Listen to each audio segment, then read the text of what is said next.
Alright, hello everybody, today I'll be playing Musume, which is, well, a mushroom girl racing game.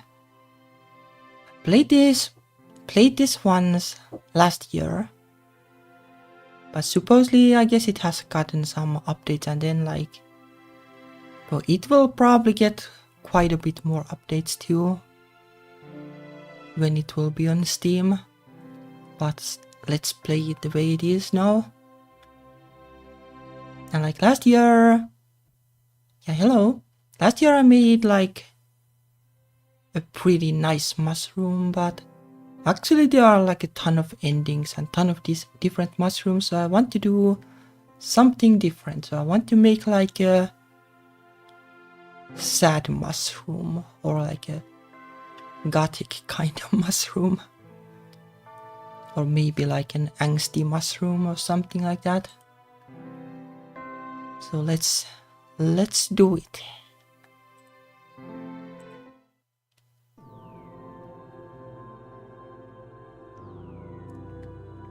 Alright, let me move a little bit.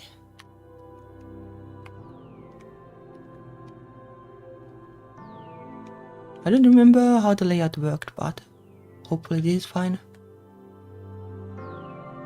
Once upon a time, there was a humble recluse. Though they had no need for society, they did often find themselves home to a loneliness that they could never quite shake. Oh, I guess I have to move a little bit more so that I don't block the text too much.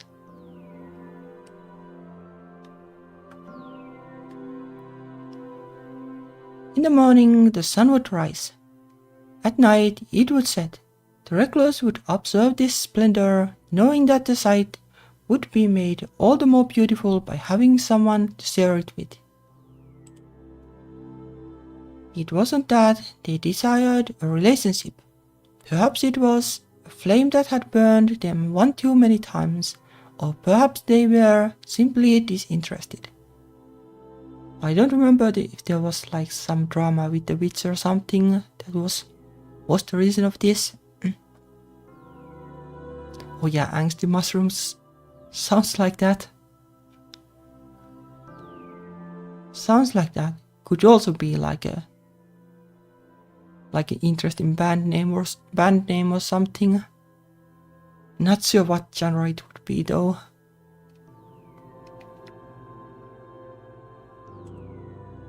No, a child.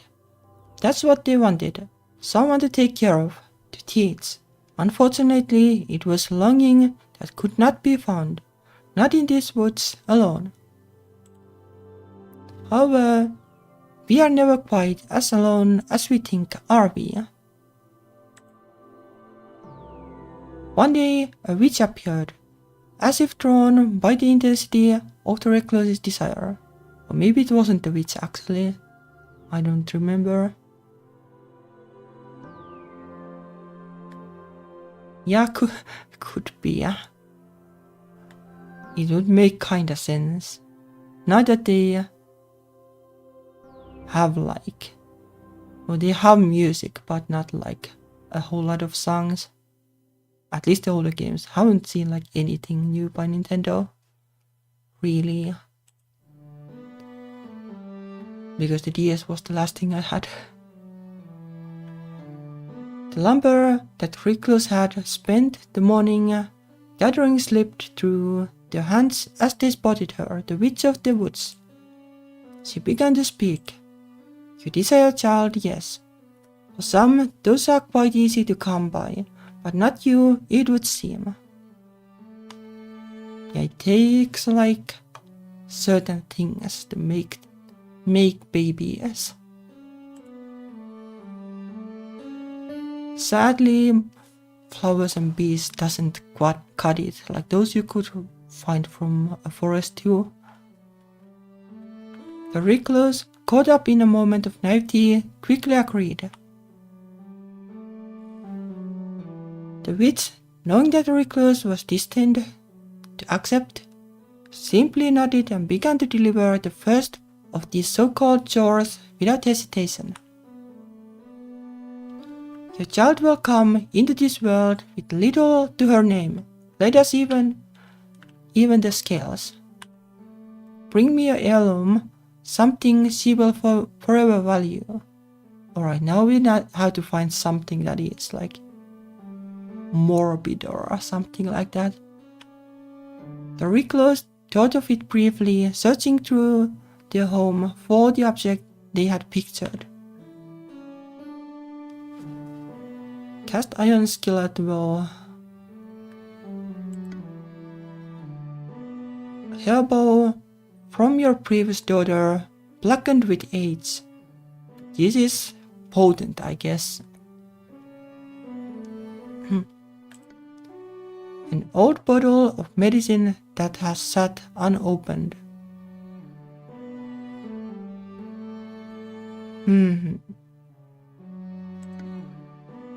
Maybe this.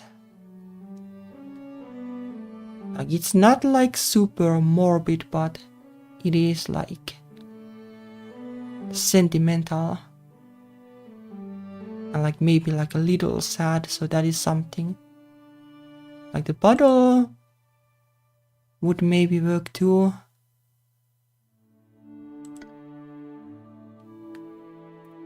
Well, let's go for this. It was a dark little thing that recluse had kept as a painful reminder for many years. Though it hurt to look at, it felt fitting. They would not repeat the same mistakes this time, they thought. Yeah, it is kinda sad, right? Bringing their prize back to the witch, she simply gave a smile. How perfect! After their brief detour to meet with the witch, the recluse resumed their normal day-to-day schedule. The second day. The recluse slept more soundly that night than they had in ages. Having a purpose again suited them, even if they had found themselves caught up with the witch. They elected not to think about that, though. Instead, when the morning came, they simply did what they had to do, which is to say, they got up and went to meet with the witch. Upon watching the recluse's approach, a sardonic smile lit the witch's face. You completed your first task admirably. 2 more, and I can finally give you what you want. She paused for only a moment before delivering her next message of importance. There have been some activities I have been meaning to get to. Perhaps you could make yourself useful and cross one of the list for me. Witch quest. Not realizing that they were simply saving the witch some time, the recluse determined which task they were most suited for. Prepare a meal. Test the selection of elixirs for quality. Okay, this is like ominous, so it might be potent. Organize a surprisingly understated collection of keepsakes. Okay, let's go for this. Like, this is scary. Surely the witch wouldn't offer anything that could kill or maim, right? Hopefully it won't kill immediately, because otherwise we won't even have the mushroom.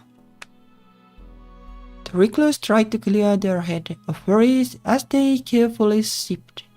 In the end, they did walk away safely, at the very least. Arriving back to their meeting point, the recluse was excited to report their progress to the witch. Ah, very good. How kind of you. After quickly wiping themselves down, the recluse returned to their hut for the remainder of the night. Okay, so nothing happened, at least for now.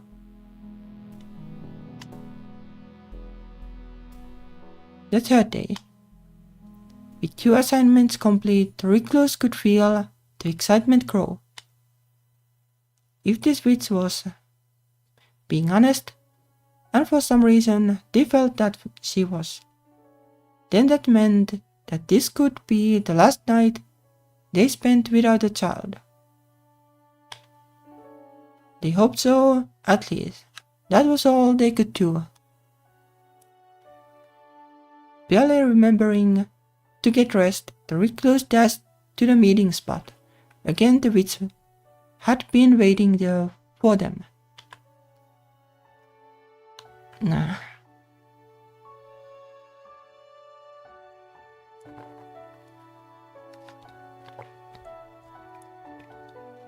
Welcome back, recluse. Are you prepared? Today is your big day, is it not? The last task is an easy one, or at least I believe so. Bring me something colorful, something bright that you think will suit her. Surely we want something black. When they were first told of the 3 tasks, the recluse had imagined things that were much more difficult. This seemed so easy as to be a trick, which they supposed only meant they should take it seriously, as if a mistake could mean death. With that in mind, the recluse needed to decide where the seeds for color. Field of flowers were definitely not. A stony river.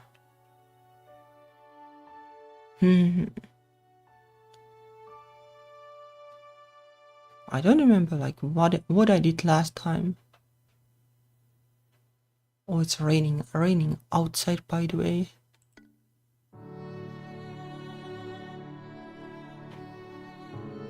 Kinda got the feeling that I did this, but I could do it as well. Like it's not that flowers would be bad either. Like there can be like sad flowers. The underwater wasn't the first place most people thought of for color. The recluse understood there were many shades that people failed to consider. They arrived at the nearby river, glancing into the glassy water to spy a variety of small, shining stones. Oh, the bloody stone is something we probably want. Turquoise bright symbol of luck and fortune, but not really. Not really.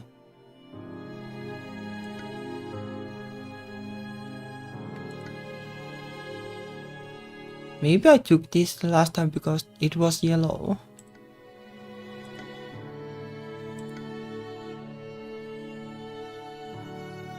I definitely want this.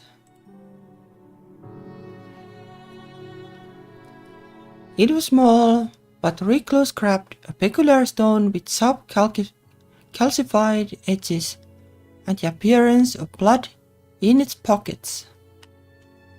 Intrigued, they brought it back to the witch, who, after inspecting it, looked disgusted and insisted the recluse wash their hands. Okay, well, that's a good choice, I guess.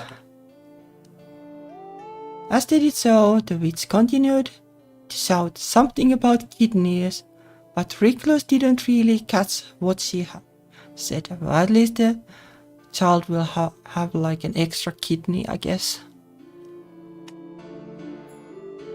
Discovered blood. Okay, well that's pretty red. The recluse returned to the witch's hut, colored item in hand. She silently took the object, nodding her head to the recluse in recognition. The recluse stood there for a moment, unsure, before finally the witch realized what they expected. Oh ho ho! You want your promised daughter, don't you? The voice was almost mocking, but at least it was not overtly cruel. I suppose I must tell you that I lied, human. I do require several more trifling things from you. First is the matter of payment. The recluse should have known that everything is for a cost. Pay with wealth. Pay me now with life. Pay me sometime sooner in larger quantities. Pay me at a much later date in the way I choose.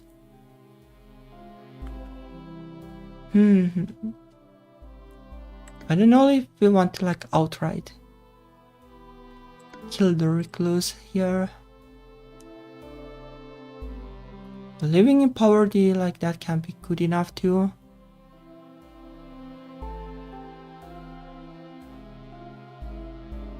And well, I don't think like this really matters. Like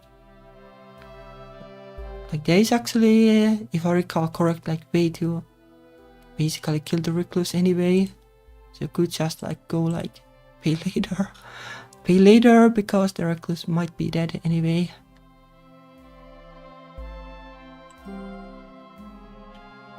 The recluse told the witch they couldn't repay her, not anytime soon. That is fine, of course. I will collect payment eventually.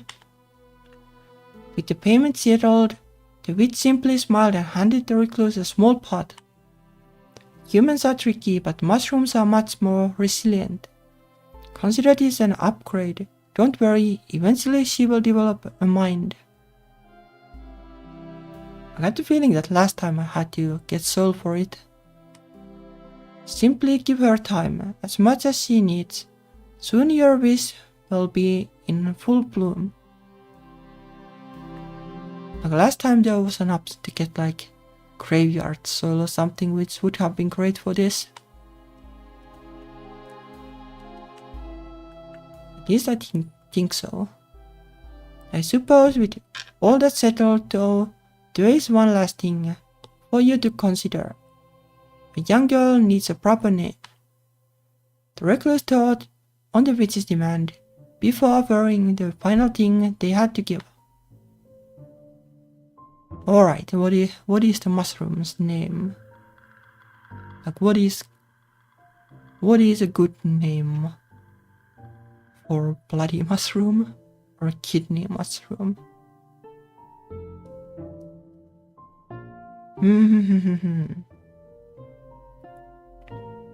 A good name is like Bloody Mary or something. But then again, like I don't know if there's like a guarantee that it will be bloody.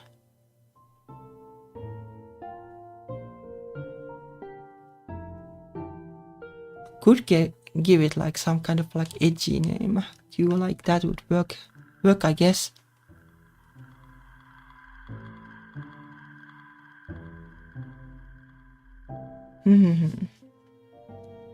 How long can it be anyway? Oh, it can't be this long. Well, that's kinda short.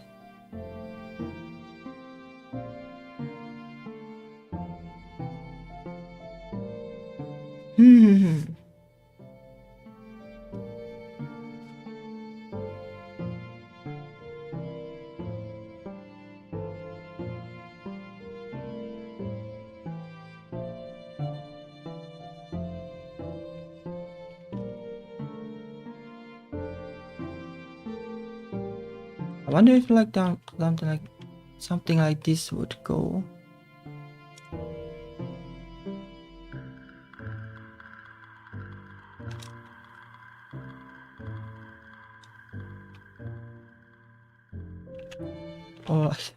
Or like this. They need like a whole lot more. Whole lot more space. Or we could give it like a Japanese name too.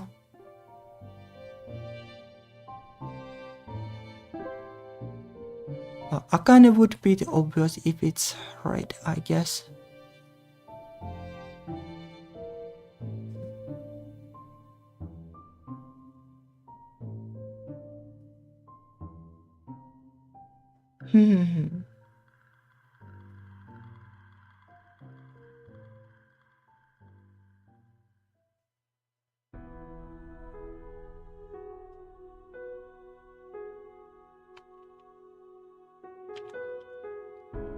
Like this.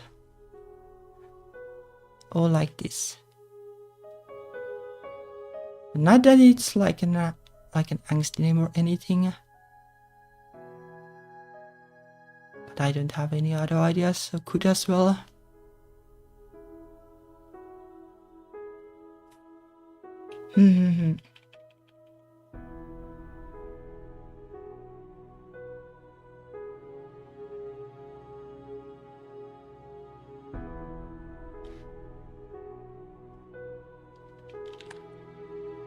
Or like this.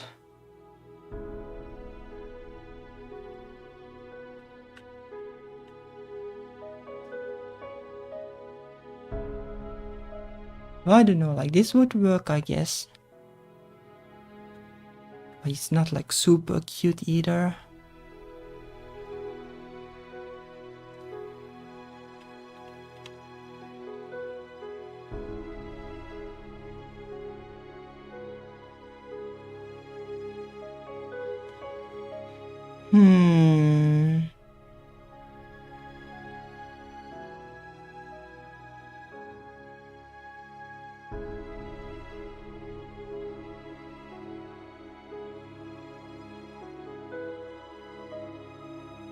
I don't know, like maybe this is the safe bet. Akane it will be. Then she walked away, only fate knowing if the two should ever meet again.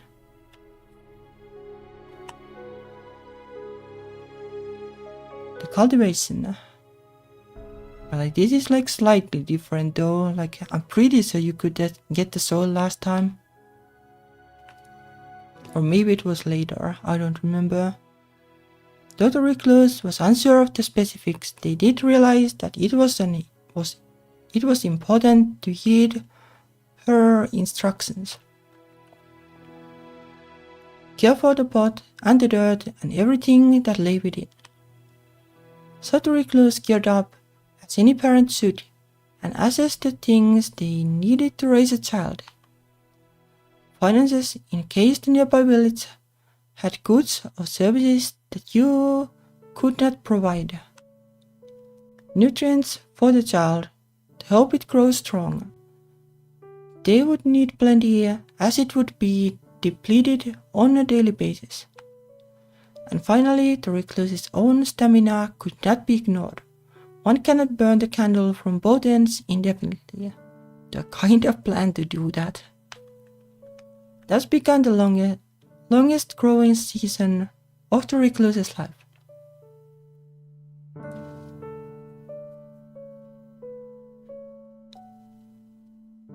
Harsh weather has taken its toll on your garden, and your entire harvest has been lost.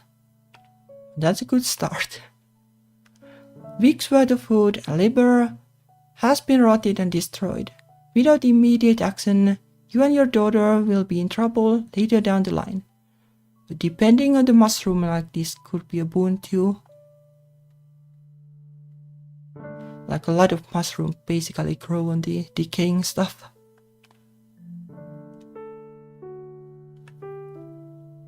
Accept the loss.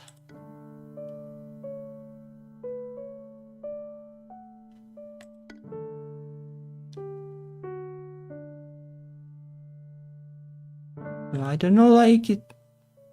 You could probably try this normally, but well, it's fine. The mushroom will like this for sure. It's unfortunate to let go, and yet you bitterly accept it. You're a bit of an expert in that area. Next year you will be better prepared. For now, you will rest and simply go without. But I guess we have stamina, so it might be hard to kill the recluse now.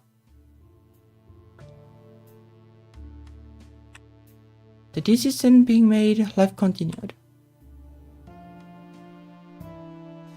Recently, you have begun to think about your daughter's living quarters, specifically her pot. You have a few ideas how to improve it, but you only have so much time. Which do you decide to move forward with? Infuse the soil with a drop of your own blood. Decorate the pot. Ensure that her soil remains ever damp. Use your cooking scraps as compost. Buy some fancy substrate from town.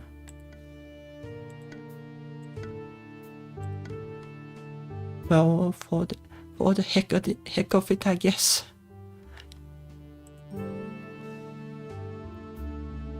There is basically no reason to do it, but we'll do it anyway.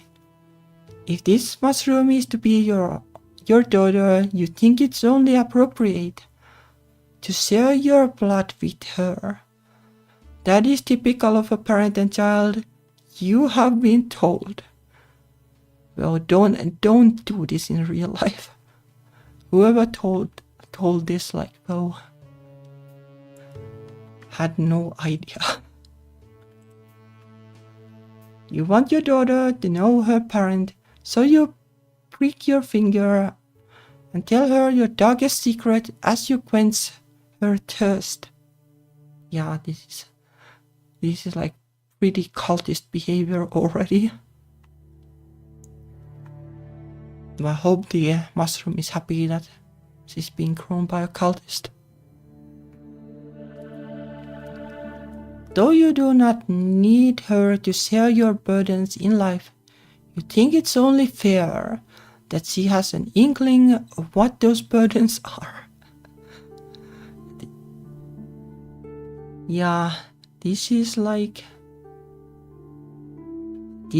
ultra bad parenting right off the bat.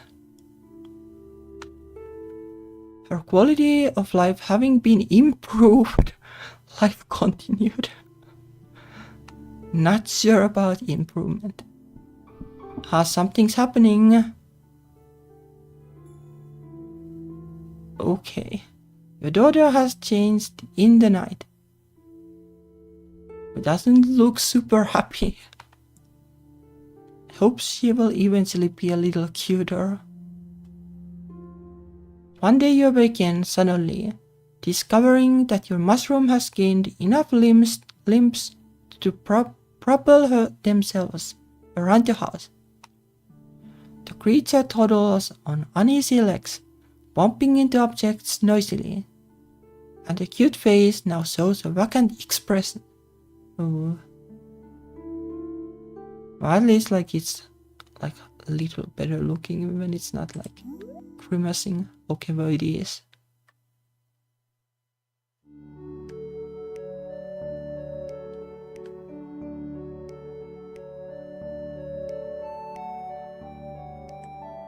Blood mushroom.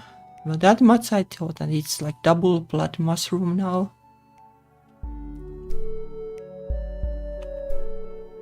Her demeanor seems pensive and unsure, sometimes staring long at unfamiliar objects.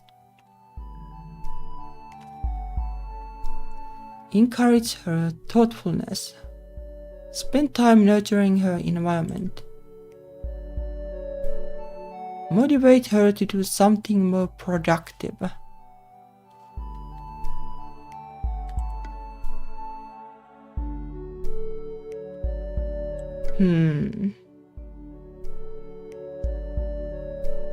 Well, I don't know, this, I guess. Your daughter's development is going better than expected, and you want to promote her inquisitive nature. If this goes on the same vein that the recluse has been thinking, well, it's probably bad, but who knows? You gather a collection of unusual things from around your house for her to look at, such as nooks, antiques, and broken tools. She continues to observe the things you bring her for long hours, seemingly finding some enrichment in the activity.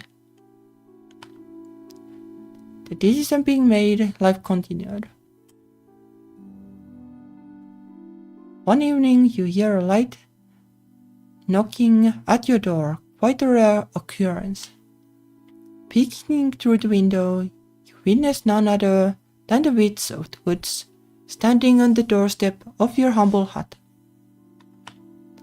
Could she be here for a visit or to settle a debt?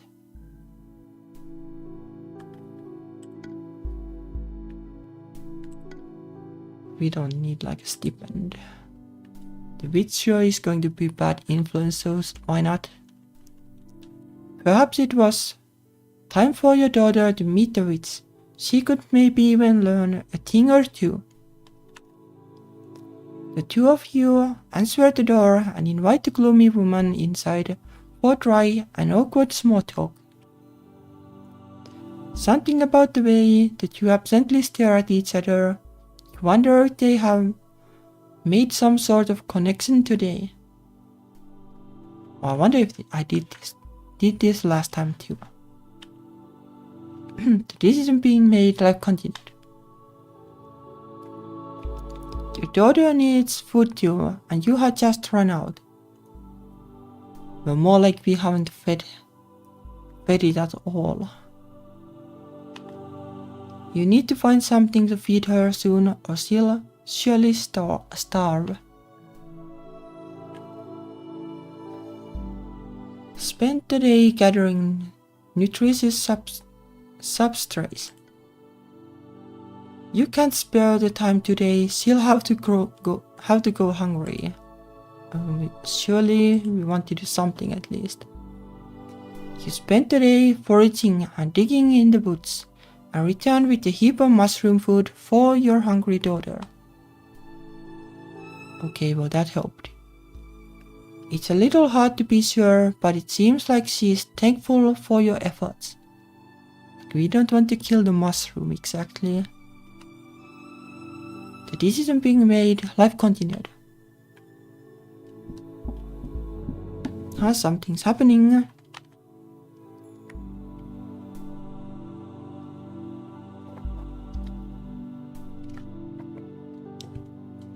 Okay, that is that is a little bit of a happier smile at least, but yeah, it's kinda cute, I guess. Your daughter has changed in the night.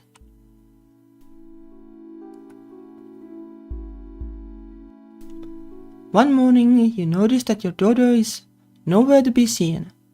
After an hour of searching the nearby area, you find her sitting alone in a familiar clearing. To your surprise, the creature had now taken the form of a young girl. You feel relieved to confirm the witch hadn't betrayed you. At your approach, she returns and smiles at you before continuing to thoughtfully stare into space. Sit with her in silence. Buy her a nice gift to celebrate. Tell her it's time to go home. Let's buy something, like maybe there's something that is fitting enough. Today feels like a momentous achievement, so you tell your daughter you are going to the village to buy her a present. She jumps up excitedly, and the two of you head back to prepare for a trip into town. Your daughter thoroughly enjoys the outing and lovingly clutches the cute doll she picked out at the market. The decision being made, life continued. You awaken only to discover that your daughter is covered in tiny parasitic creatures. For the sake of her health, you should probably find a way to get rid of the little pests. She's all organic, leave them be. Encourage her to embrace the change. Give the child a thorough rinse. Buy some fine herbal pesticides, like this definitely did the work the last time.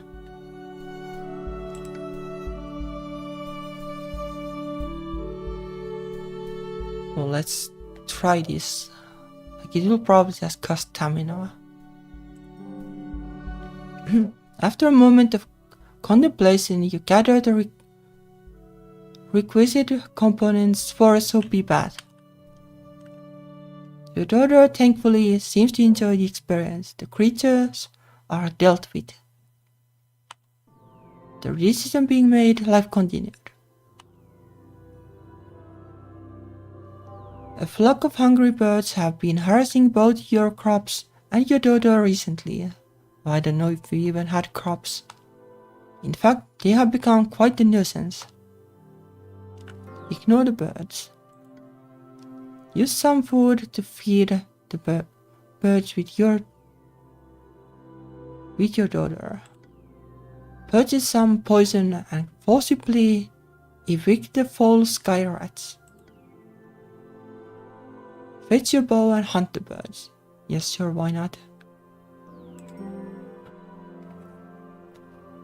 You retrieve your bow and are lucky to leave with not one but 2 birds from the flock. They shouldn't show up again for a while. You and your daughter may rest.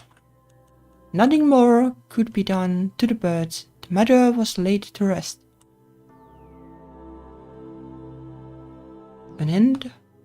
One night you find yourself struggling to sleep.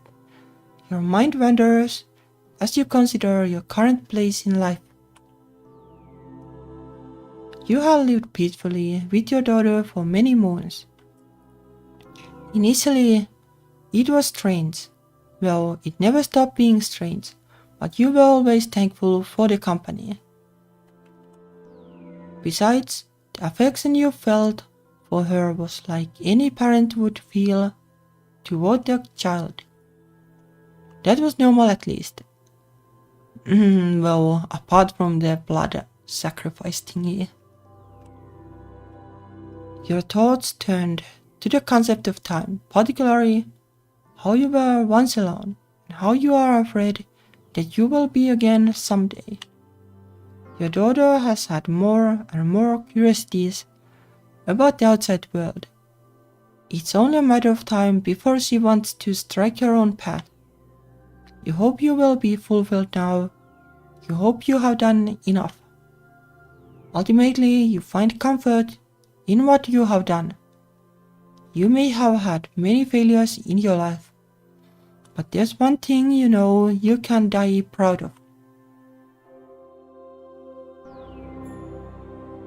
Well, I guess we only basically made it to blood mushroom.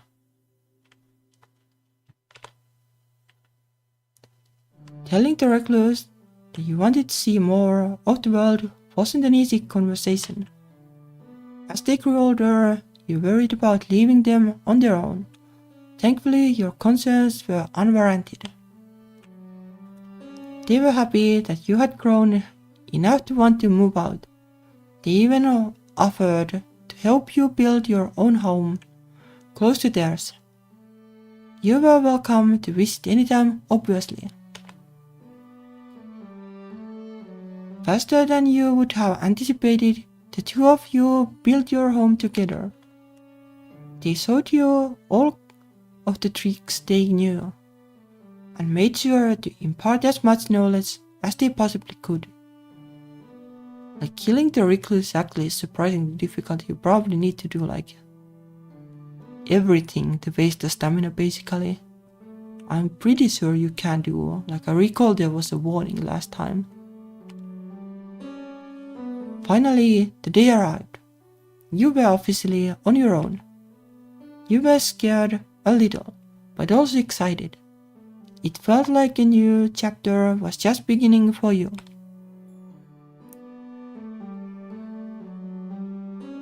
girl on her own.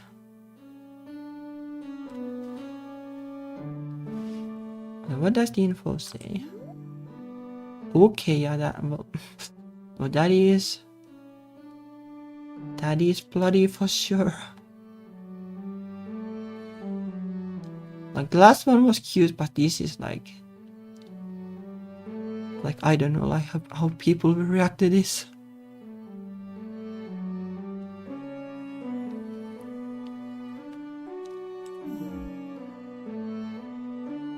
Well, at least that is different from last time. Like it's the polar opposite. It's not like ugly. It's just like, oops. It's just like, oh, very like bloody and gloomy. Common blood pixie's parasol. But there are like mushrooms that have like red, like scary, like blobs on them. And a man hunched over in pain in the middle of your cooking nook. He spots you and seems to panic, waving his hands around. Oh, this is the guy breaking into your house, basically.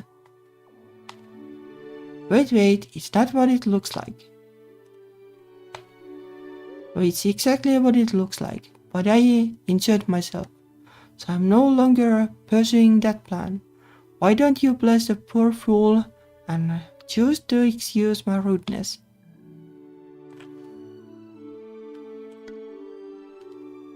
The injured thief is still a thief, kicking him out. I did this last time, though.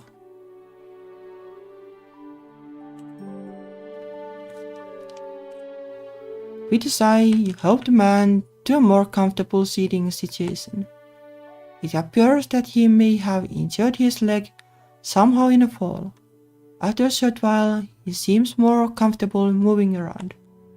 Thank you kindly for the help, ma'am.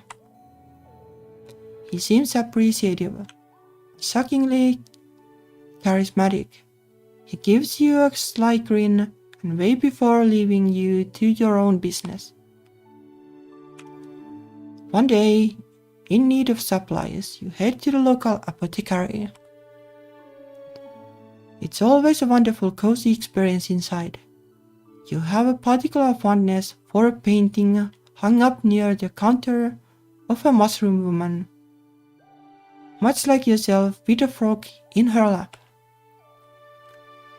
Not to mention the vast amounts of ingredients and goodies all readily available to you.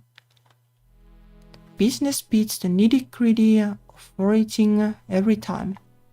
Unfortunately, this time around you feel a set of eyes staring at you. You turn your neck and barely catch a glance at the strange man following you. He's wearing a look as ravenous and tattered as his wizard's hat. Tell the man off, you're not just some component after all. Run back home. Well, surely we can do this.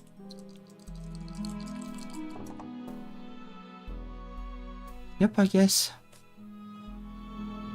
You angrily turn on your heel and yell at him, I am a person you know. You can see him visibly pale, taking a handkerchief out of his pocket and wiping the sweat from his brow as he chokes out an apology. Well, like this kind, like mushroom coming to yell at you, like, yeah. Most people would sweat a little bit about that.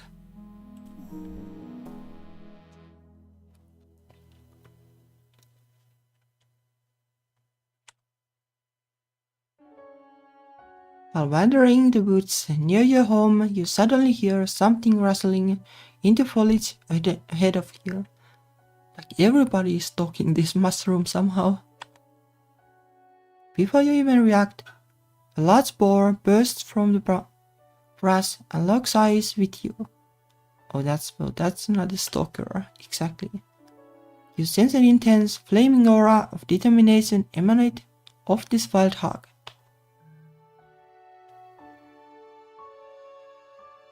You sure you came prepared for this?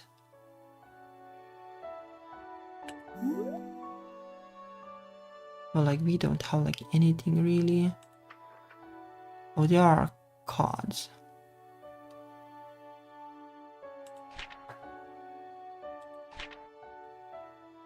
But like there is no card, but how can you use it?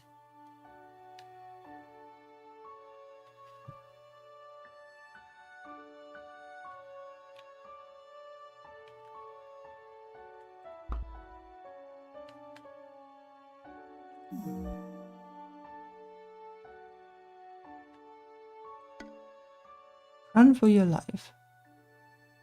It's just a pig, right? Face it head on.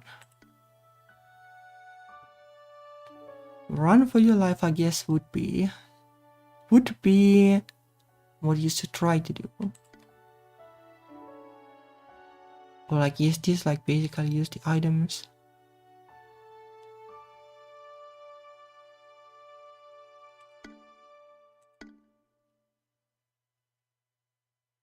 Like probably. But what does this say?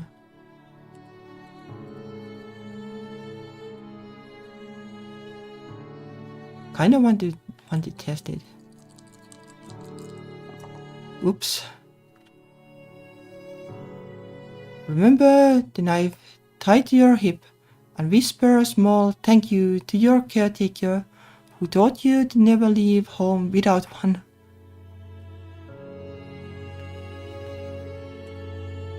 Without hesitation, the pig begins barreling in your direction. As it is about to go you veer to the side and brandish your knife. You just barely manage to clip the boar's side, your efforts resulting in only a narrow victory. It turns to attempt a second attack and is met with another cut from your knife, this time taking off part of its ear. Finally, it seems to no longer find the fight worth it and it flees back into the woods. You wonder what the boar will do now and find yourself thinking of that clipped ear. Perhaps the two of you shall meet again someday, and hopefully not. For now, you head home victorious. Well, we got like a lot of humanity somehow. But like we are like a knife wielding blood mushroom now, I guess. What did I gain?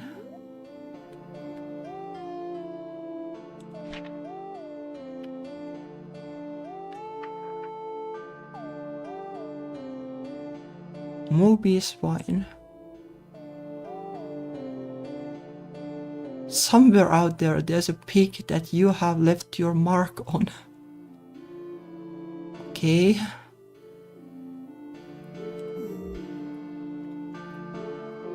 You feel a crisp breeze. The heat is relenting. Trees are changing in color. Can you save this, by the way? I guess you can.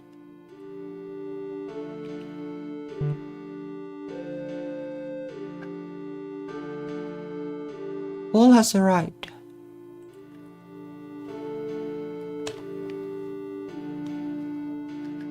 While on your way to gather firewood, you find that your world is suddenly turned upside down, quite literally.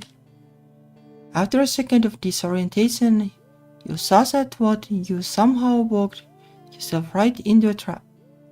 Your foot is above you, caught in a thick rope loop. I remember this one. You call for help, hoping someone is nearby. Thankfully, that seems to be the case. When the figure gets close enough for you to see, you feel a sense of familiarity. It's the thief who attempted to rob you in the night. Why, hello there, he greets. You seem a little high-strung today. His joke falls flat on you. Nonetheless, he's quick to help cut you down. I'm sorry for the inconvenience. I wasn't trying to catch you. I'll tell you what, to make up for it, plus the attempted robbery the other night, why don't I teach you a thing or two? Of course, my areas of knowledge are rather narrow. I do like learning. I don't know. Could as well learn something. Hopefully it's not anything super bad. I consider the rogue's offer. I realize that you have no reason to decline. Yeah, like we are already wielding a knife, so we are basically set for the rogue class. Your chore wasn't time sensitive, so you agreed to shadow the man for the rest of your day. The two of you get up to many hijinks, and you discover that though the man does have a penchant for thievery, he seems to try his best to avoid overt cruelty. Sure. You also discover many useful tricks along the way, even if most of them are not entirely lawful. You return to your home that night with the promise that you could tag along with him again anytime you so desire. Well, I guess we are going rogue then. One day, without realizing it, you had stayed in the village much later than intended. The sun has fully set, and darkness has enveloped all. Thankfully, you are fully capable of taking care of yourself. You know this settlement well, and the lack of sun does not change that. You decide to take a shortcut through the alley, but to your surprise there are others there as well. Quite a few others, in fact. It quickly becomes apparent to you that most of the alley's denizens are going into a single door, one that, when open, you can hear the faint sounds of revelry and through. Oh, it is like a gambling place or something, I guess. When they go to leave, many have small trinkets that seem tired from a long night of cheering. Or maybe it's something else. Maybe it's something else. Maybe it's just a bar.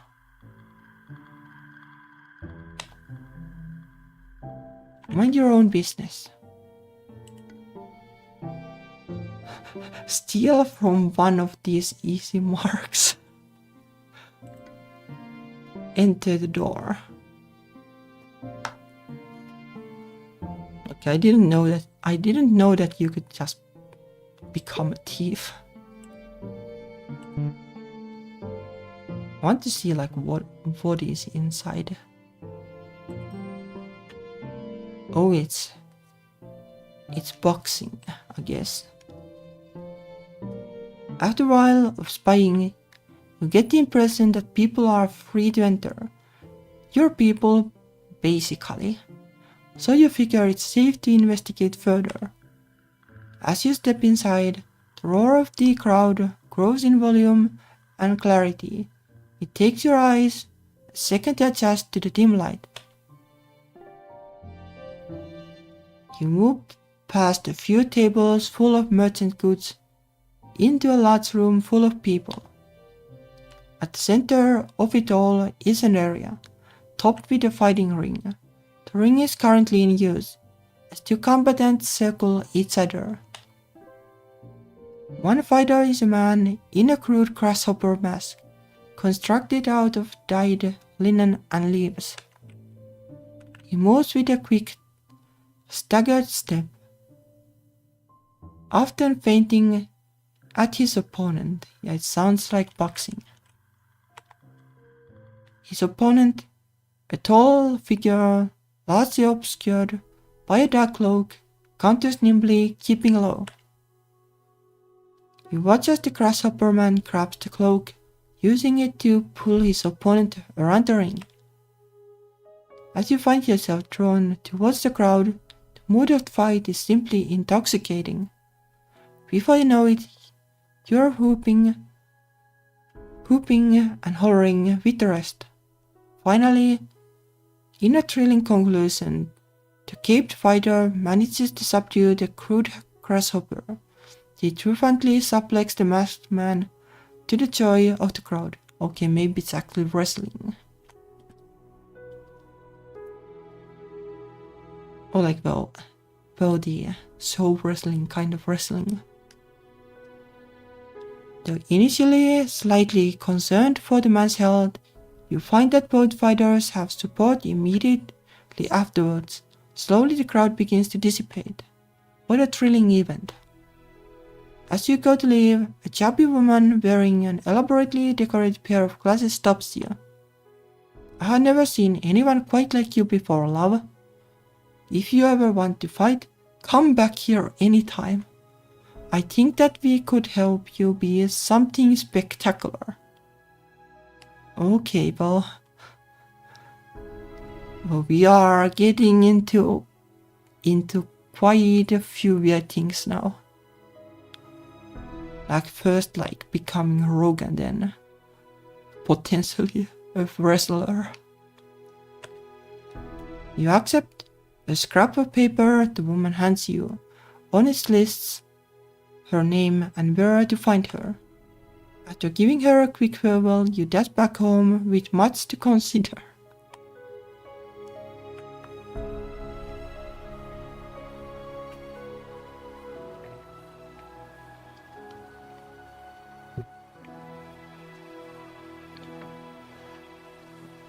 Do we have the paper in the in the items thingy?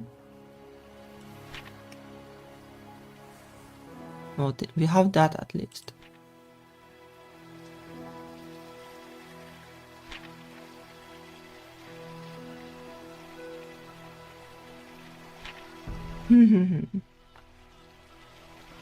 What are these?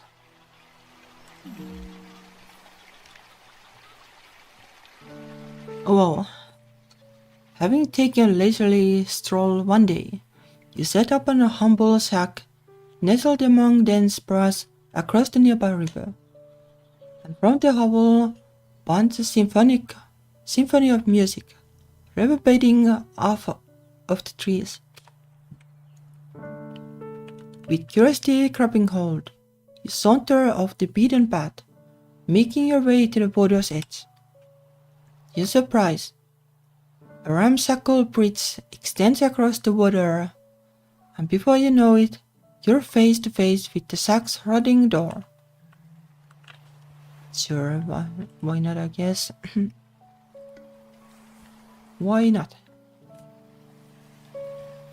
You rub your knuckles on the door. After a moment, a slight shuffling can be heard from inside.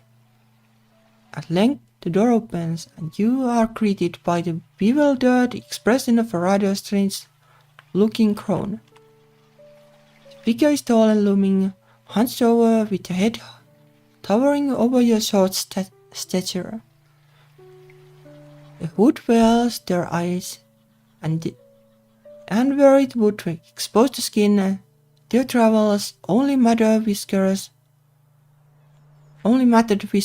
long since grayed. You notice their skin as the crone raises a hand in greeting, gnarled and dark like the nut of a tree. And as they speak, hoarsely churning out a polite hello, you catch the subtlest torrent of voices intermingled from within, like an amalgam of souls. It has been a long while since a visitor graced my doorstep. Would you like to come inside? Surely you have been drawn by the music, no? You can't say no. You really are captivated by the music. Without delay, you take the crone up on their offer and enter their home. They seem nice enough, and you get the feeling that all the apprehension built up before has melted away. Like these people are like pretty open-minded, like considering how the mushroom looks. Plus the interior smells like fresh jasmine. What better way to distress?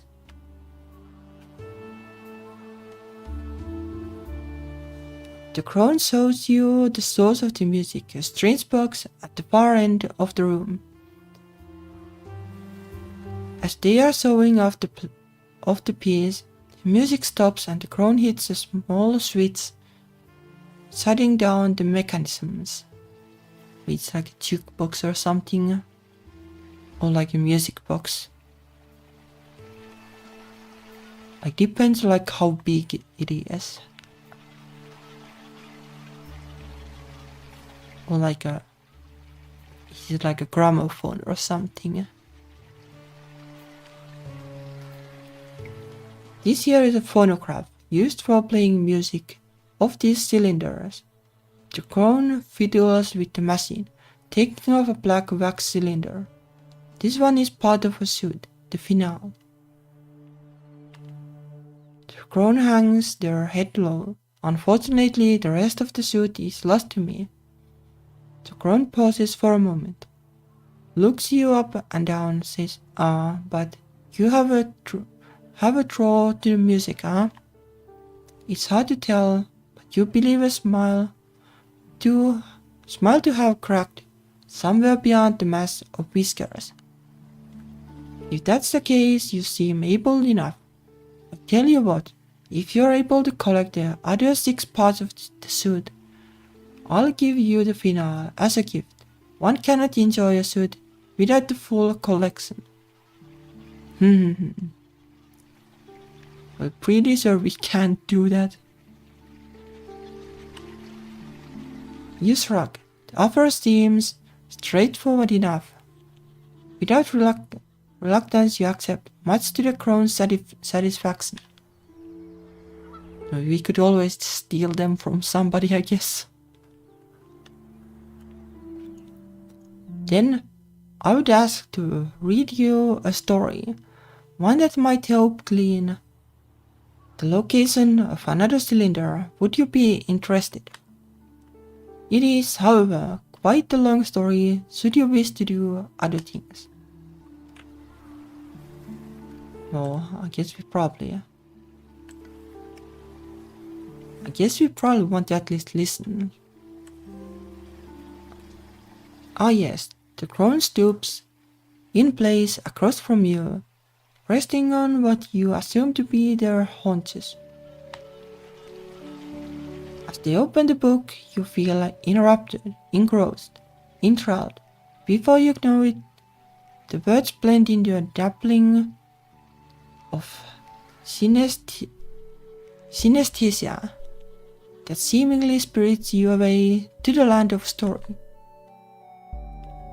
As with many, this tale began in tragedy. An errant child, the kid was exiled from town, branded with heresy and treason. She bore no sin but that of her birth, specifically the eyes, smoldering pools of ceaseless violet. But that's nothing compared to how we look. They were the same eyes as the Violet Witch, a malefactor who had been terrorizing the area for years. And as such, the kid was cast from her meager home at a young age, branded as a cursed child. She would not know peace for some time, not until her body became frail, her throat burning, her stomach gnawing. It was a reclusive figure who at length offered her shelter, one who lived deep in the western woods. It was the first time the kid could know peace. Is this the same recluse? But peace was ill-becoming of the time and ever-fleeting. Despite the love and care bestowed upon her by her guardian, she could not stay. Fire came in the night. At first it was deemed an accident, happenstance, but attacks became emboldened, frequent. As long as the Violet Witch roamed the land, the kid would know no sanctuary. She could only bring pain to those who would offer her comfort. And so, after a heated argument with her guardian, she forced herself to leave, lest they be caught up in the madness. The kid set off without preparation, carrying with her only a smolder of conviction. Nevertheless, she was savvy, complete with a few well-honed skills needed for survival. It wasn't long before she was well away from home, out beyond the threshold where the familiar woods fell away to shadowy hinterlands. Though according to the rumors of the Wild Witch, her manse would be less than a day's travel southwest. And as it were, there were three ways to go about heading there. The Caldeus highway, which the kid had been taking, dilapidated as it was, the old growth forest, as unwelcoming as it seemed, or the gentle riverbank.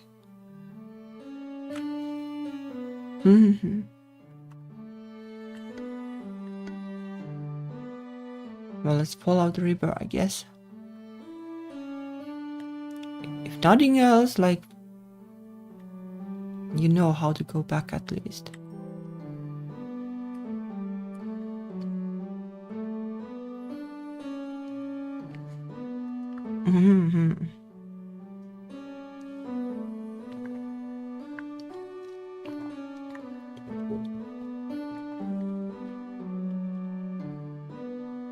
Looking to avoid any trouble, the kid decided the easiest route was to follow the river.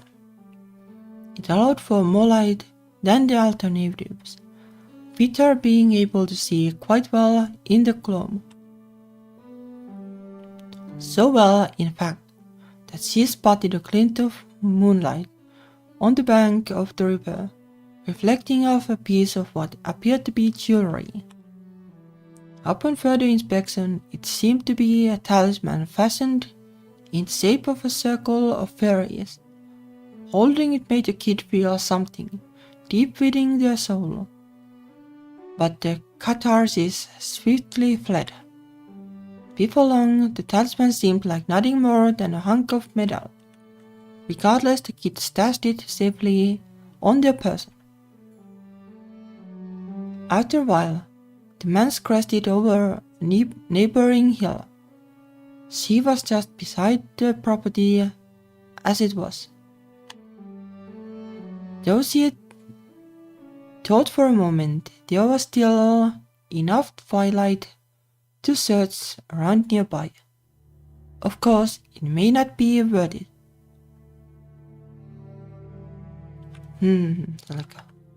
Basically like in a story, inside of the game, basically.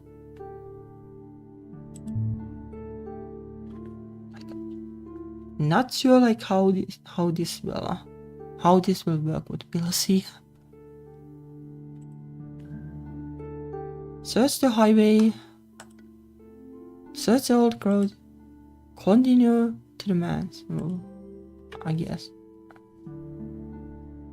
The Violet Witch's manse was regal to this world. It didn't appear as though anyone had been home for some time, even if there was a distinct lack of dust on the surface. Very little furniture decorated the vaulted foyer.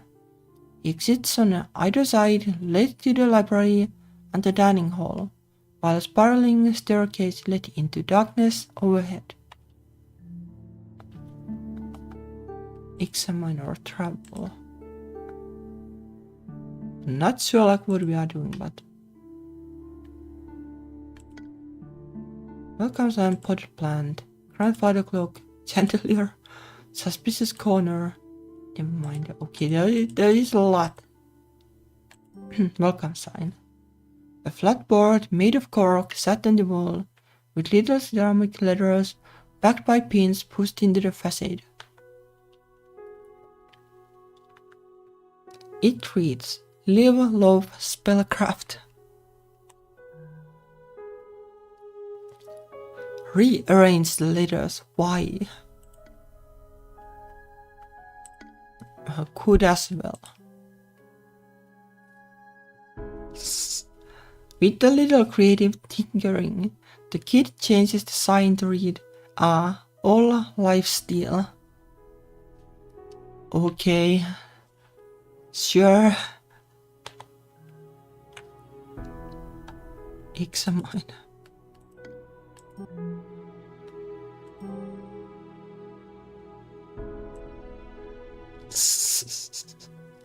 Well, let's fix it. With a little creative tinkering, the kid changed the sign to read, "She pull a evil fart." Okay.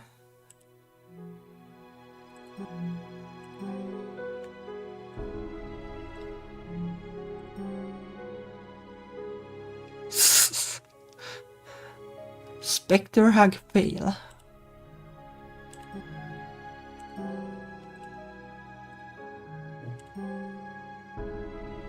Okay, back to the original. That's what I wanted.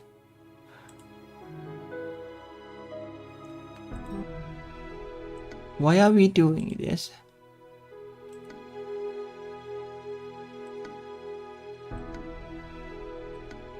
A suspicious corner, why not? A portrait of the lady of the house hung menacingly in the corner of the room, taller and wider than a full-grown adult. Her eyes pierced into the kid's soul.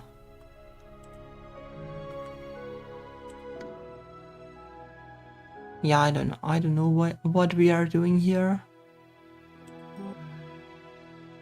Go to the library, go to the dining hall, go upstairs, cancel.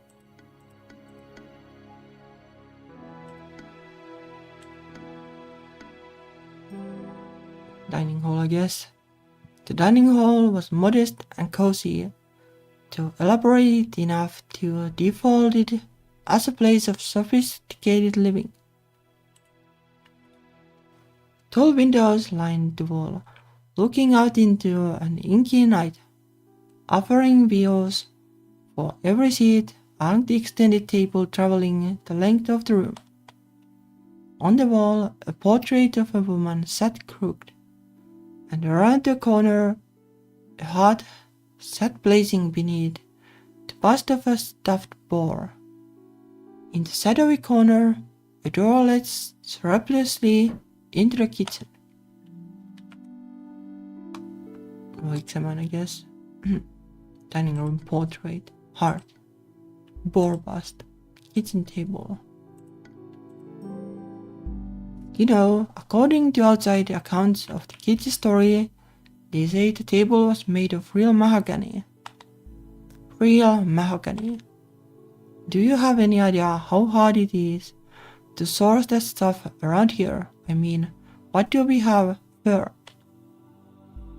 Well, regardless, it was quite fancy, especially for a witch who appeared lacking in the dinner guest department.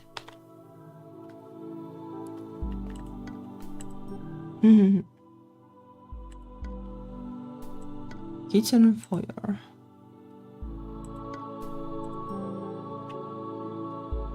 The kid entered the kitchen and found little of interest, random cutlery and the lingering smell of stale grease littered the room. No one attached to the attached to some counters, along with the rear side of the hut, crowded around the far side of the room near a door leading into the pantry.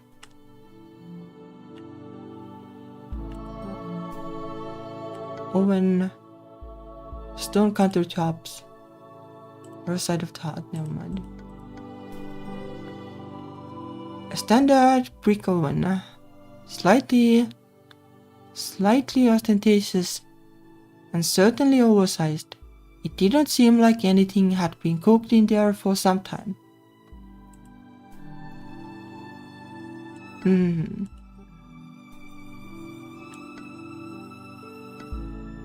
What are we supposed to do? The door appeared to be locked.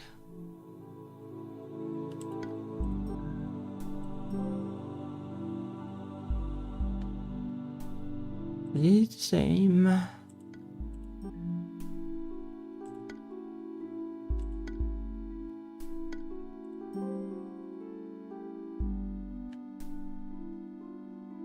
In the foyer, very little furniture. Yeah, this is the same.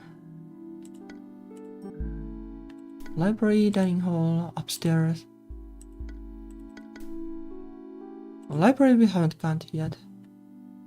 The vibrant carpet and lush scarlet drapes helped to pull together a warm, rich environment with the hardwood library. The room stretched up far above, concealing into darkness just beyond the mezzanine.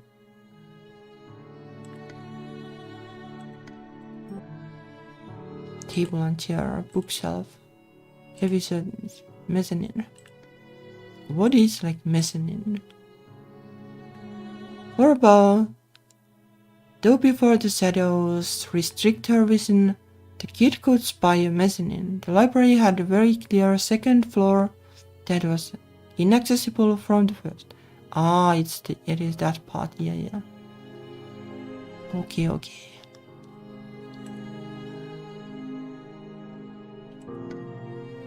No, I guess it is upstairs then.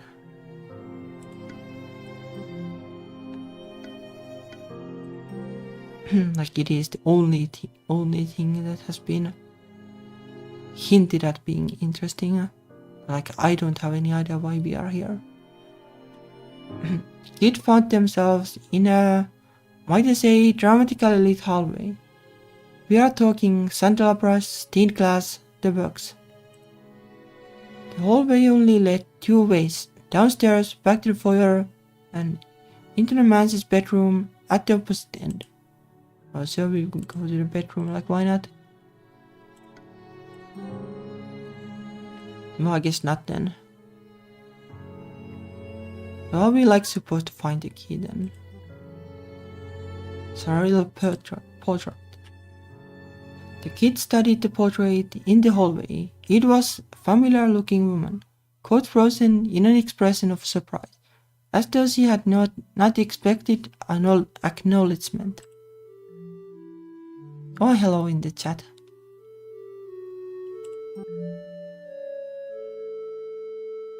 The portrait. Oh, yeah, it's the same as earlier.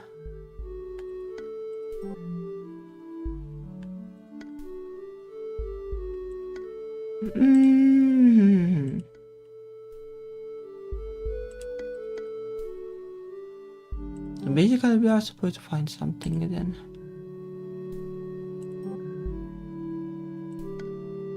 Potted plant, maybe it's under the potted plant. Like a key. A pitiful wilted thing. The kid's first thought, upon seeing such a sad remark, was to believe it to be desiccated. Perhaps he was right. So I guess not then.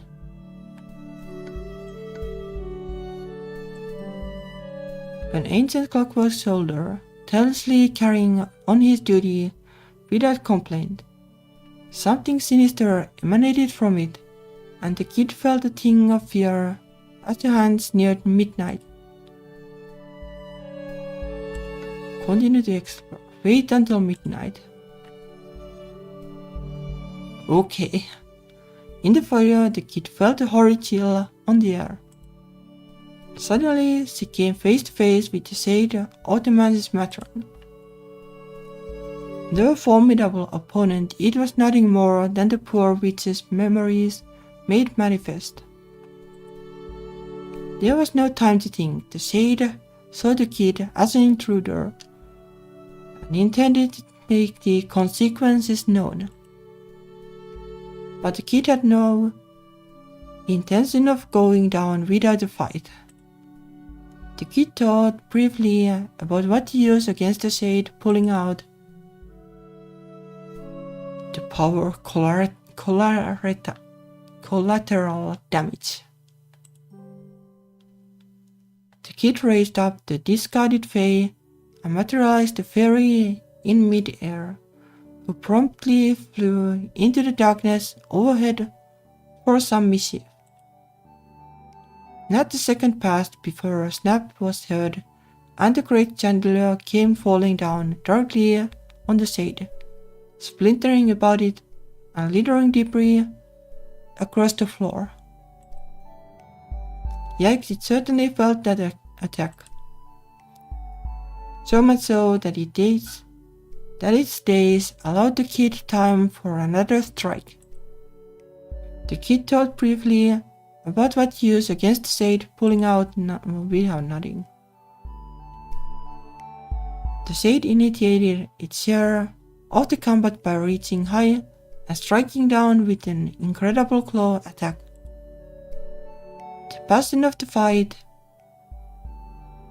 had been ignited. The dance was afoot. There is no way we are winning this, but I didn't even know what to expect. The kid danced around, desperately trying to avoid cutting themselves up too bad on the broken chandelier.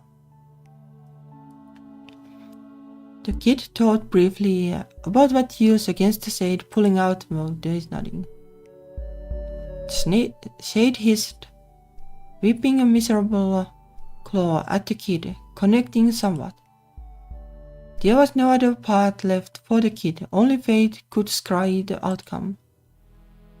The kid danced around desperately, trying to avoid cutting themselves. That's all. Well, there is nothing to pull.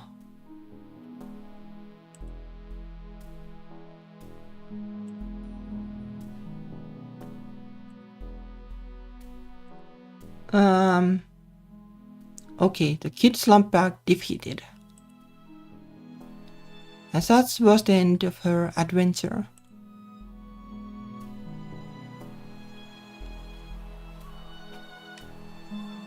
And that was the kid. Wait, that's not how the story is supposed to go, right? Why, how embarrassing. Perhaps, well, if you would like to hear the story again the correct way, you should come back again sometime.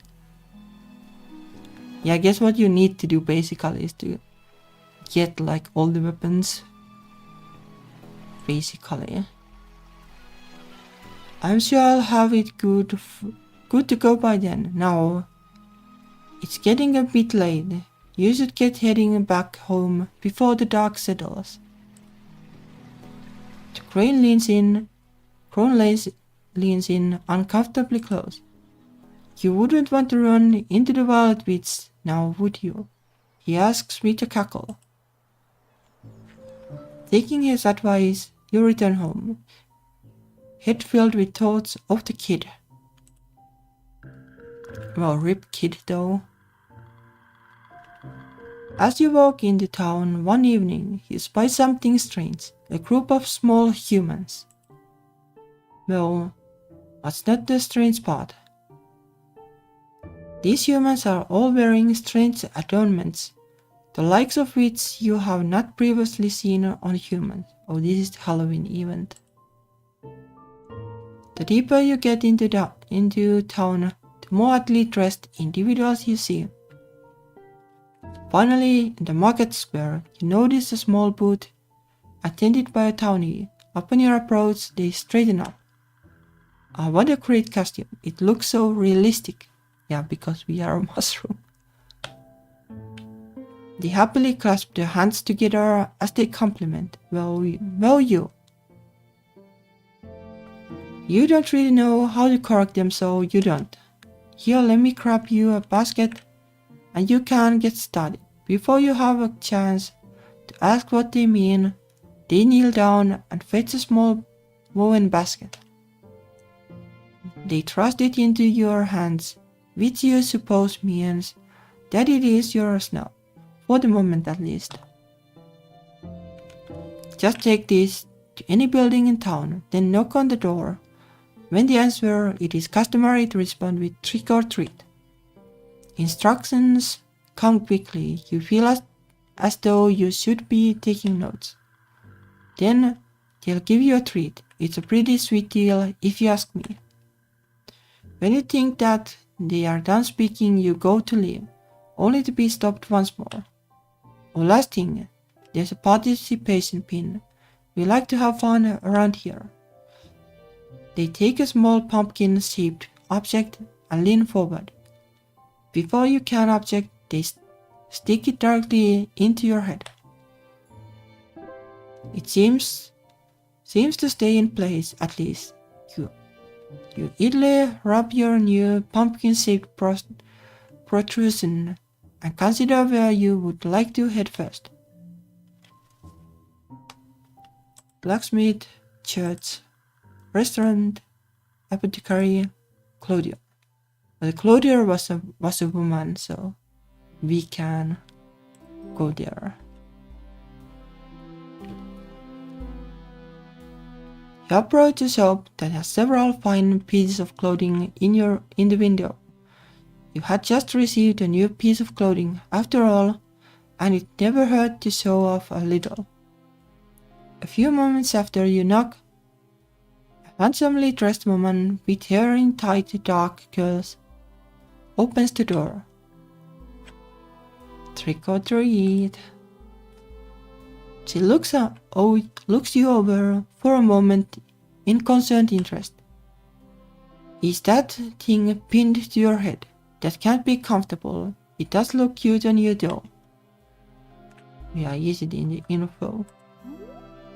Nope, yeah, it is there.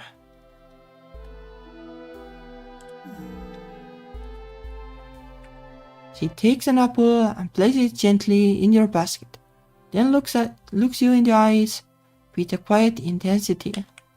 Come back to visit me if you'd ever like something both beautiful and unpainful to wear. Making clothes for someone like you would be a joy. You walk away from the interaction, contemplating her offer. How interesting.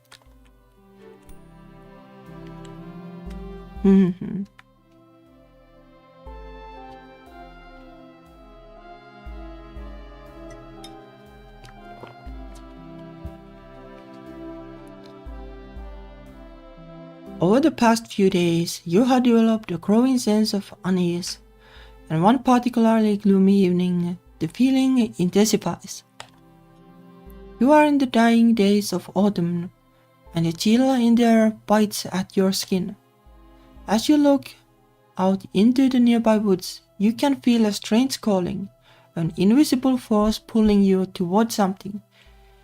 It seems you are being summoned. Before you decide if it's a good idea to follow, your body has already made a choice for you. You find yourself uncontrollably walking into the woods. Sometime later, you find yourself in a dark and unfamiliar grove.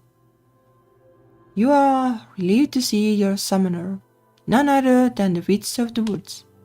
However, your relief is short-lived when you see the cold and serious look on her face as you approach. My daughter, the time has come. Though it was not yours, there is still a debt left unsettled, and I always find a way to collect payment. It seems she really does intend to make you pay for your parents' debt. After such a long time, you can't imagine what she would require of you. It certainly won't be easy. Well, it's not our debt, but take care of a dangerous and unsavory matter. Fight the witch. Well, sure, why not? There is one matter, you are told, that you can deal with for the witch in exchange for clearing your debt.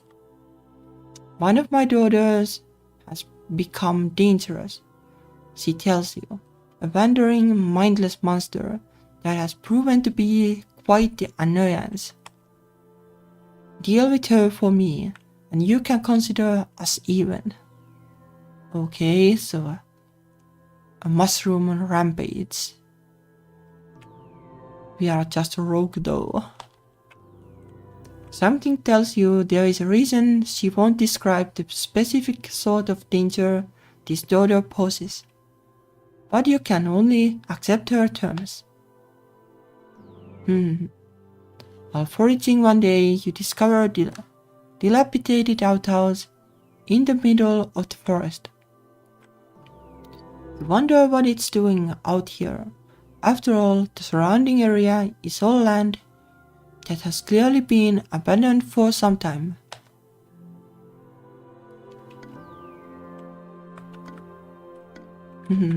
Inspect, I guess. An outhouse, you posit, perhaps a sacred and disguised altar. It only makes sense for there to be some sort of magical connotation to the otherwise abandoned outhouse in the middle of the woods. Right. Surely that must be the case. And so steadying your anticipation, you open the outhouse door. Wow, amazing. It's really not well kept. Funny, you expected something, well, magical. Like maybe if the thing was bigger on the inside, or wait, hold a minute. There appears to be a treasure, magical treasure, inside the pit latrine, and a convenient pouch of holding right next to the seed. Okay. Amazing. You are now the lucky owner of a pouch of magical night soil. Sure. Giddy with excitement, you make your way back home, curious as to the properties of your newfound agent.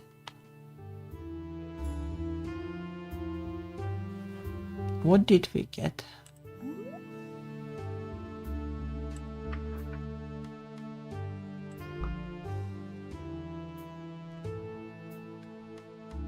The food is the apple, I guess.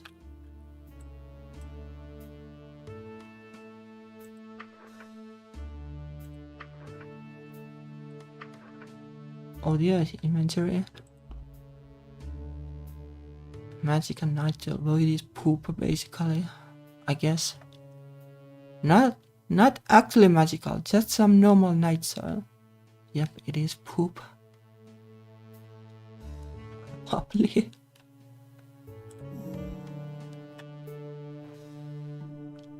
While taking a stroll down the center of the town, you catch the eye of a curious group of children. One of them lifts a finger to point at you and shouts, "Look, a big mushy." That's pretty rude. By all means, what do you want to do about this? Sadly, like this doesn't work in reality. Ignore the children and just keep walking. Go over and see if they would like to play.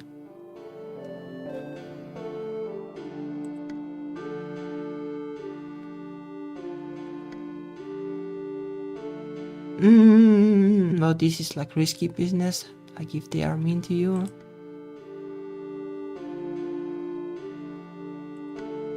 Well, let's try it.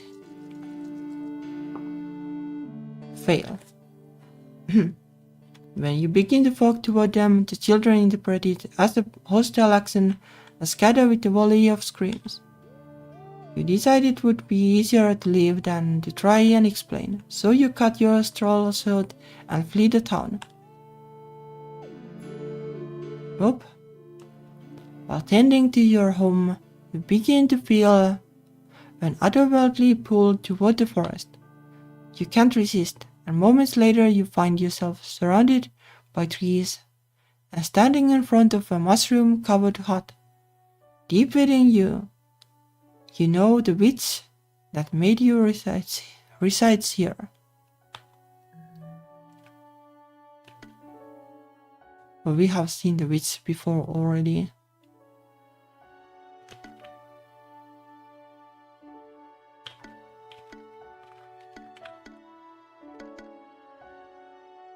So surely the witch won't teach anything, but we can always try, I guess.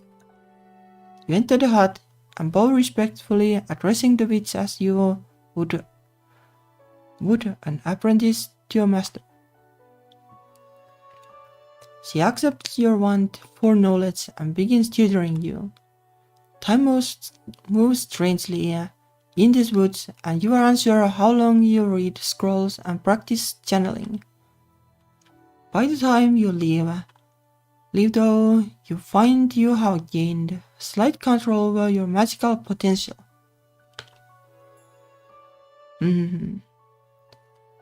Snow begins to fall as you make your way down an unfamiliar road. The day has finally come for you to settle the matter you agreed to with the witch.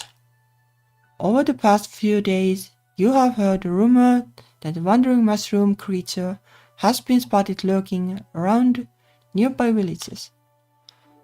The mindless daughter of the witch, overcome by the urge to destroy and consume. You have dragged her to the vicinity of a particularly remote village in the region. You get the feeling that successfully slaying the creature will be a minor miracle. Yeah, I'm pretty sure it's not going to happen. Ask around the village. Hide somewhere with you. Well, let's ask in the village. Fail. You take a detour through the nearby village to consult some locals on the matter. Though they are initially reluctant, you have heard of a special drink that makes humans talk. Or so you thought, but even after procuring a hearty bottle of drink at the local tavern, it seems that nobody is interested in joining you for conversation. You wake up a couple hours later, apparently having imbibed in too much of the drink yourself. You hurriedly leave the village, eager to make up for the lost time. Well, that was a big failure. You first notice the buzzing, nearly omnipresent, but clearly originating from her misshapen and corpulent form. Stinging insects fly about, crawling on just about every nearby surface. The wandering sister is a pale, lumbering corpse of a mushroom girl. And reservations you had about destroying her vanish in the horror of the sight before you. Her cap is a mottled brown, and large crevice-like holes mar her already inhuman body. Little intermittent clouds of insects convene at various points of her enormous form. He takes a lumbering step toward you, and finally managing to suppress your fear for a moment, you devise an approach.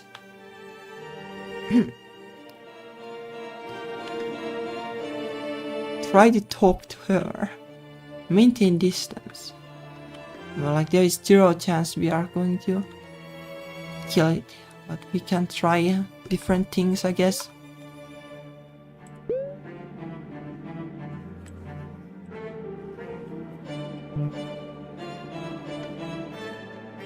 Well, let's try to talk, but it's going to fail for sure. Yep. You call out fearfully, but are met only with a cacophonous buzzing roar. The thing rushes toward you without a sign of recognition in its eyes. You have no choice but to withdraw. Never taking your eyes off her, you retreat several meters away from the Wandering Sister, considering your next action carefully. Cast a desperate spell.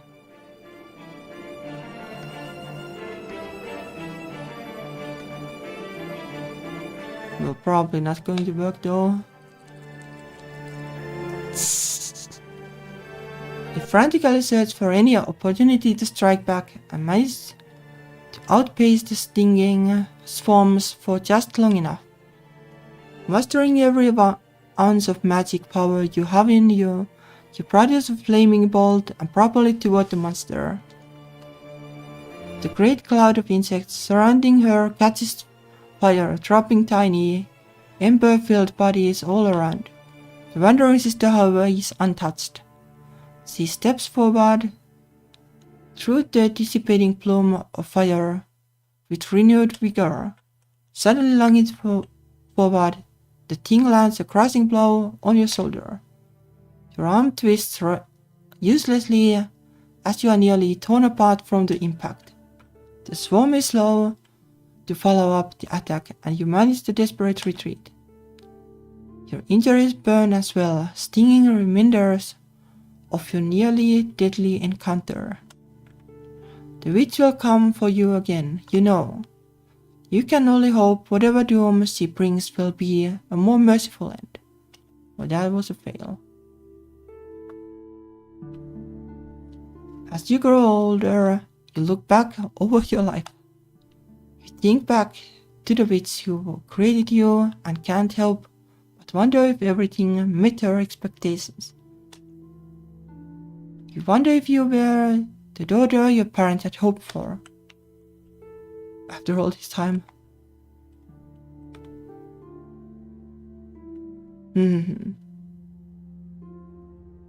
But this is like normal ending still.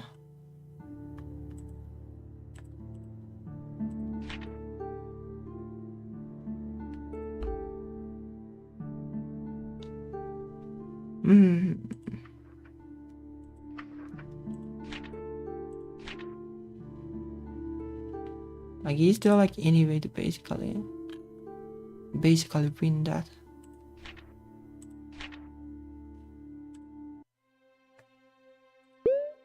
Well, let's try, but I'm pretty sure there is no way.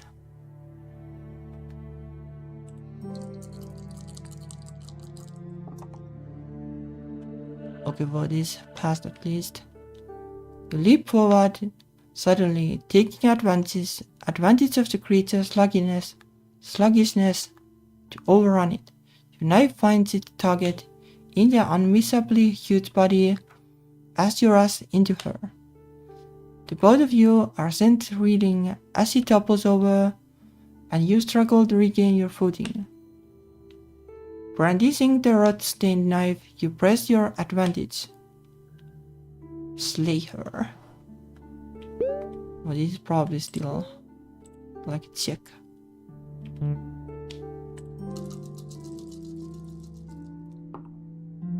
Okay, it somehow worked.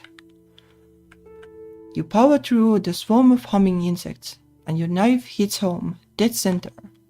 Pivoting your momentum, you slash upward, cutting clean through the head of the miserable creature.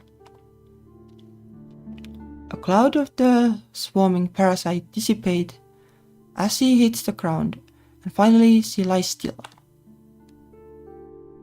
Panting heavily, you stand over the corpse that was once one of your sisters. The clouds of insects dissipate, having lost whatever it was that compelled them to swarm and defend so viciously. Despite your countless bug bites, you have triumphed. You feel an unpleasant gloom lift, and know that you are no longer beholden to the witch. You spend the rest of the evening making camp and burying your sister. You hold a private little service for yourself and the insects of the woods.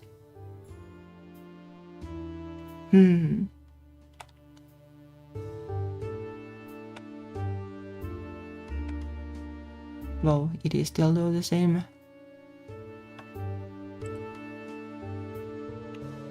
Well, we did something though.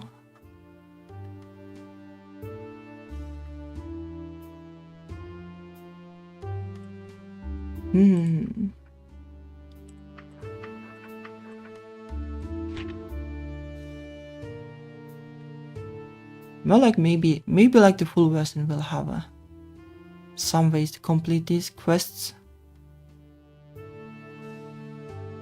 Like there were quite a few, but like there is probably no way to do them yet because the game is so short still. Well, not like so short, like there is a ton of branching. Ton of branching for sure, but I don't think like there is any way you can collect like, was it 5 or 6 like music discs basically.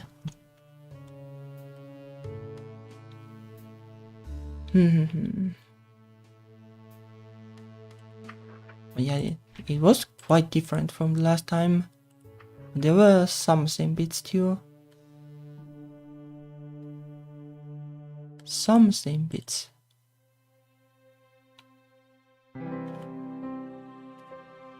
But yeah, that was Musume, I guess.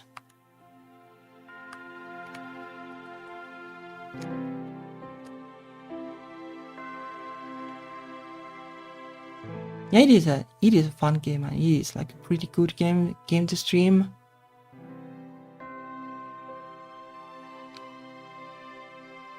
Like kind of wish the